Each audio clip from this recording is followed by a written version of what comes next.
They poisoned him. They shot him. They stabbed him. They beat him like he owed them rent. And he still stood back up. But here's the part nobody talks about. The men who finally killed Rasputin died with the empire he helped destroy. This isn't just a story about an unkillable man. It's the story of how one ordinary nobody walked into the heart of a dynasty and pulled one thread. And the whole thing came undone. Meet Grigory Rasputin. Rasputin was born in a Siberian village so small that 80% of the people were cousins. The other 20% were exiled criminals, and everyone smelled like boiled potatoes and despair. Daily life was basically survive winter, stare at snow, question reality. In a place like that, you either become a quiet monk or an unpredictable glitch in the simulation. Rasputin chose glitch because in Siberia, your personality doesn't really develop. It just freezes. If the cold doesn't kill you, the boredom will. People don't dream big out there. They dream of surviving until Wednesday. So yeah, becoming a mystical forest glitch was probably the most exciting career option available.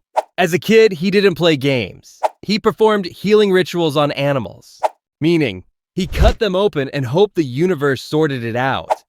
And somehow, people believed he had divine power. Was it God? Was it vodka?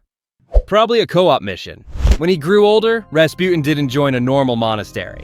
He joined a sect that believed you get closer to God by sinning. The logic was do bad, feel guilt, repent, spiritual XP gained. Rasputin saw this and said, wow, this religion gets me. So he wandered, preached, partied, blessed strangers, and collected followers, like your uncle collects failed business ideas. Whispers grew, and eventually, those whispers reached the palace. The heir to the throne, Alexei, had a deadly bleeding disorder. One bruise equals death. Doctors failed. Priests failed. Rasputin arrived like the world's strangest Uber doctor. He sat next to the boy, whispered prayers. The bleeding stopped. Doctors, we have no explanation. Rasputin, God. Reality? He probably just told them to stop giving the kid aspirin, which thins blood. But the royal family didn't want logic. They wanted hope, and Rasputin became untouchable. And when someone you love is dying, hope becomes oxygen.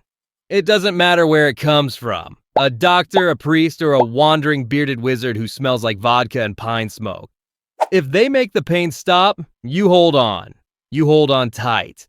No title, no uniform, just power. Rasputin didn't command armies. He commanded trust. In the palace, people whispered, if Rasputin approves you, you rise. If he doesn't, start packing. Generals hated him. Ministers feared him. But the Tsarina believed him completely. Power isn't what you hold. Power is what people are afraid to take away. And this is where the story stops being funny. Because the royal family wasn't stupid. They were desperate. Their son was dying. Their empire was cracking. Their world was collapsing. And when people are desperate, logic dies first.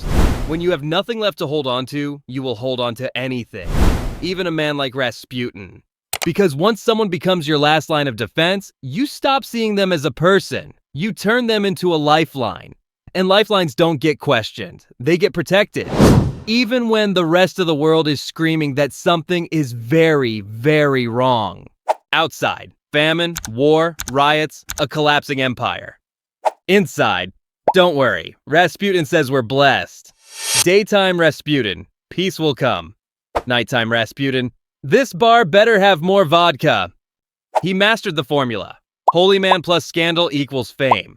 Rumors exploded. He controls the throne. He whispers decisions into the crown. He runs the country. And when a nation is falling apart, the people always choose one person to blame.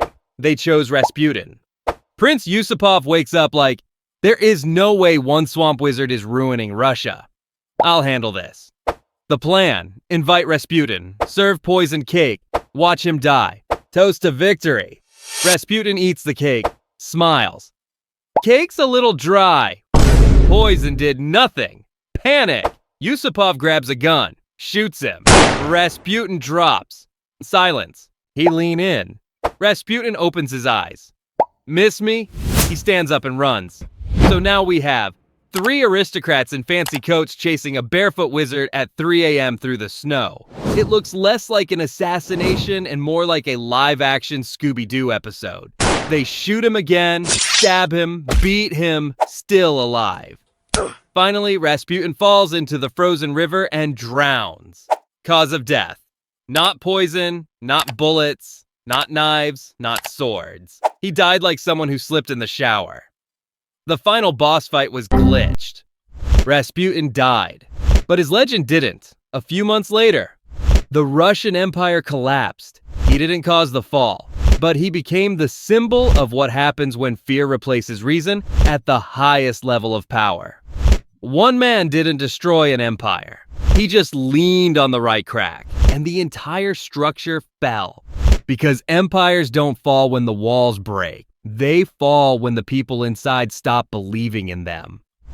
Fear did more damage than any enemy army. Silence did more damage than any bullet. And the cracks were never in the stone. They were in the decisions, in the trust, in the faith that held everything together.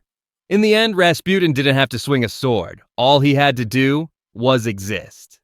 If you enjoyed this story, hit the like button before Rasputin respawns. Who's next?